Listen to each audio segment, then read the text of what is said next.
Hi everyone on YouTube.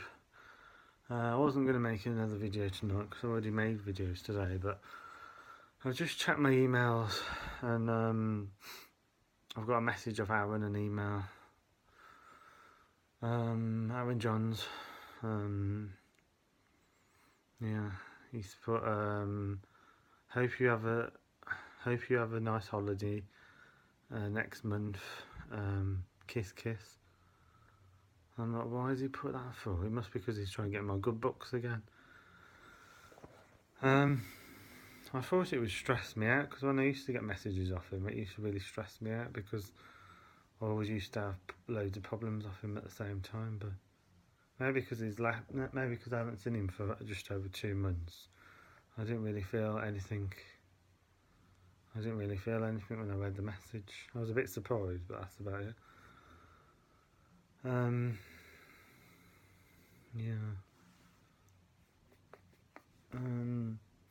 No, I mean I'm looking for a partner that treats me right. I'm looking for a kind, caring. I'm looking for a partner that treats me right. I'm not looking to be cheated on. I'm not looking for an open relationship. I'm not looking to be used or. I mean, just because people have bad relationships in their past doesn't mean they can take it out on me.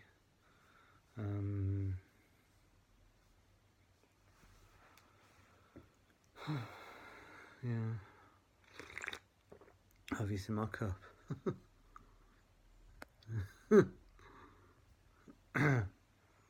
Yeah. So yeah, I wasn't going to do this video. I mean, because I took a video earlier at the Bullring when me, Kath, and Lee went to the Bullring earlier. I took a video. Oh, it was really good actually. We went to Pizza Hut, and afterwards we went and had a look around the Bullring. Lee got a charger for his remote for his PlayStation because it's gone missing, and yeah, and I can think of someone that would have taken it, like Aaron, for instance. Because he always had it connected to his PlayStation and it's disappeared and I don't know where it's gone.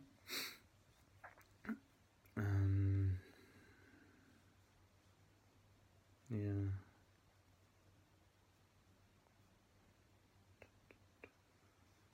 Kath's going back tomorrow. She's been here for 5 days, I think. We've had a really good time actually. We've been to Worcester, we've been to Birmingham, we've been all over the place really.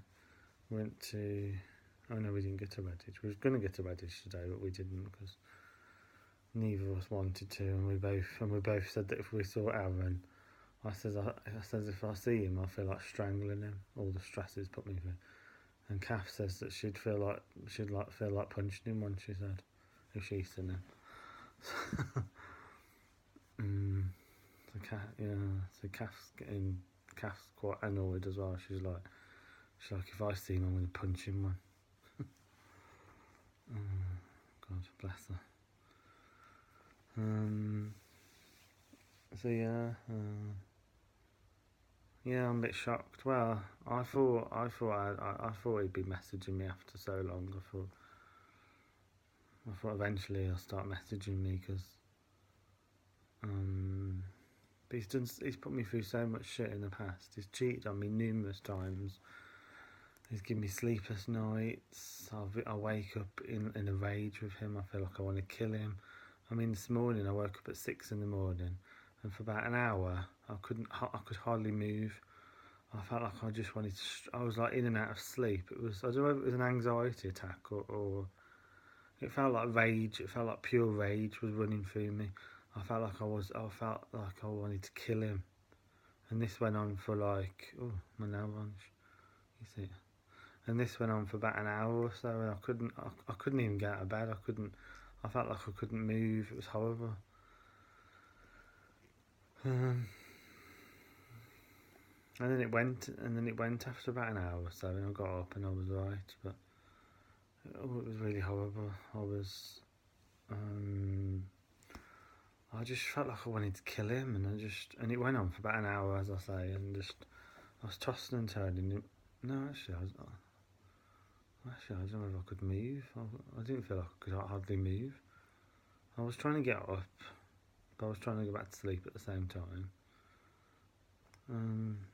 It was weird. I've not had it before. Well, saying that, no, I have actually. On my videos on YouTube where I've been crying and stuff, I've had similar experiences where I've woke up and I've been in a rage with Aaron. I've been really, really angry towards him and everything. And yeah, he still owes me over £300. He owes my friend Lee Cattell about over £700. Yeah, I mean, I can't stand the man. Although it's been over 2 months, and although I hardly have any feelings for him, but at the same time, he's he's definitely not. He's just not a nice person. I can't describe him really.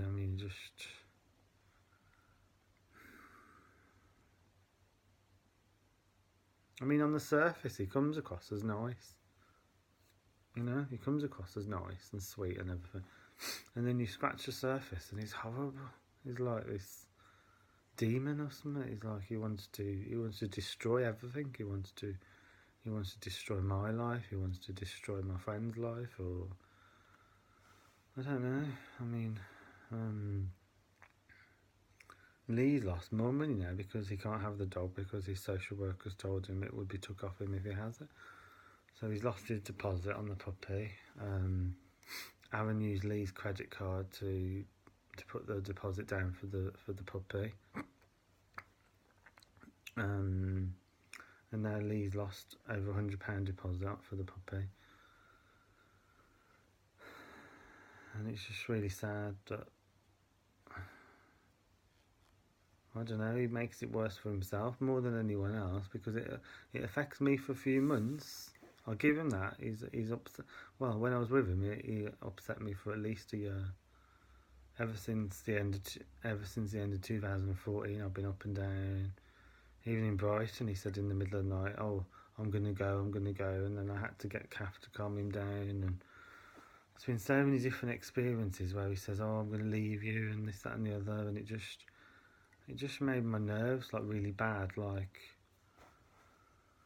I don't know how I can describe it. Like, I don't know, when you love someone, it's really hard to hear them say, "Oh, I can't be bothered anymore. I think I'll sleep downstairs," or I think I'll go back to Redditch, or I think I'll leave the holiday.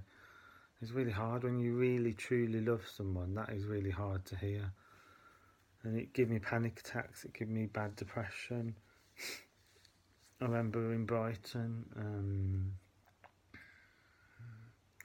I drank myself silly the following night because I felt really, really depressed. The day after he told me that, I felt depressed all day long because I just felt like, I don't know, I just felt upset and hurt all day long.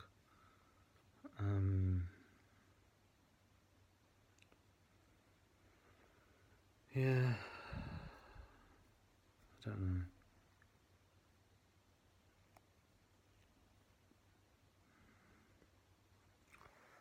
I sometimes think the problem is part of me, really, because I'm reaching out for love to these. I'm reaching out for love and affection because I haven't really felt loved in my whole life. I felt loved as a young child. Which is like a distant memory now for me. I remember feeling loved as a young child. Yes, I remember that. But as soon as my dad nearly died of a brain hemorrhage, there was no love after that. After about the age of about 8, there was no love in the house. The house existed on anger. The house existed on tension. The house existed on hate, envy. The whole atmosphere was like a heavy storm cloud. I'm describing my childhood now from the age of 8 after my dad was taken seriously. The whole house felt like it was under a black cloud. I can't describe it any other way. We was at the hospital every night. We was at the hospital every night from the youngest age, from the age of about 9 onwards, I don't know.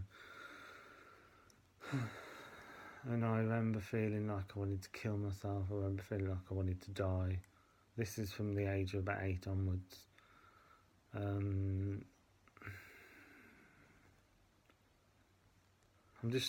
trying to work out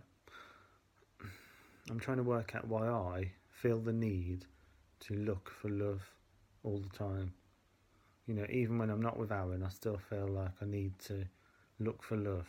I need clarification. I need clarification why he's like that, or I need clarification from. I don't know. I just don't understand. My head is like a labyrinth basically, and I'm trying to understand my head because it feels like a labyrinth.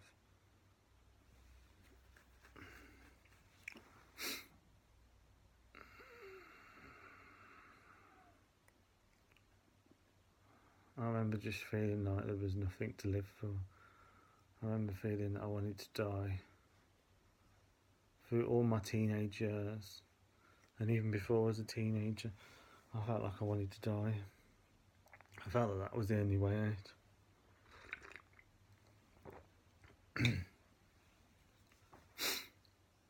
And then I met Nick through a chat room, through a cyber internet room, and he was my first gay boyfriend. I was with him for a couple of weeks, and then he lived in Chester, and then I had to go back to Birmingham. This was during the summer holidays of 2003. I says to my mum, I says I'm going to go and see a mate in Chester, and when I come back, I told her the truth, that he was gay, and that I was staying with a gay mate.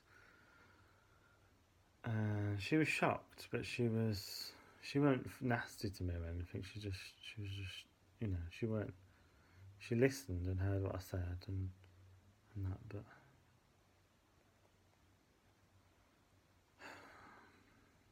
I think sometimes when you lose a parent at a young age, I think you reach out for love more than people who have both parents.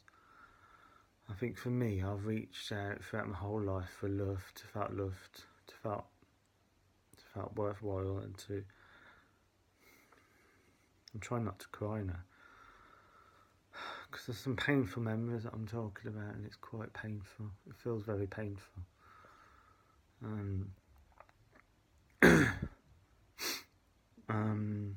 I think if you lose a parent at a young age, as a child, at a young age, you feel your heart feels like it's not there. It just feels like there's nothing there. It feels like someone stuffed you with some sawdust or something instead, or some sand. And that's how I felt for many years. I met Nick, and that was quite complicated because he already had a boyfriend.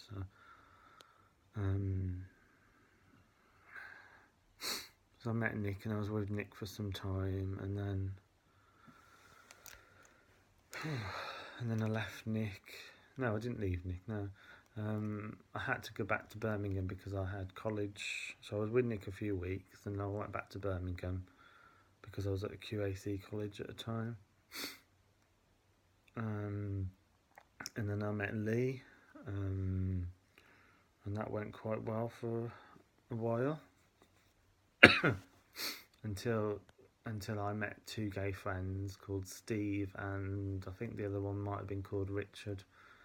And one night me and Lee stayed around theirs and watched films around theirs.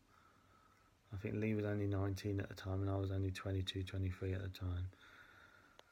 And both very naive, really. I didn't really think much into it, but he asked us to stay, but Lee couldn't stay because he had college the next day.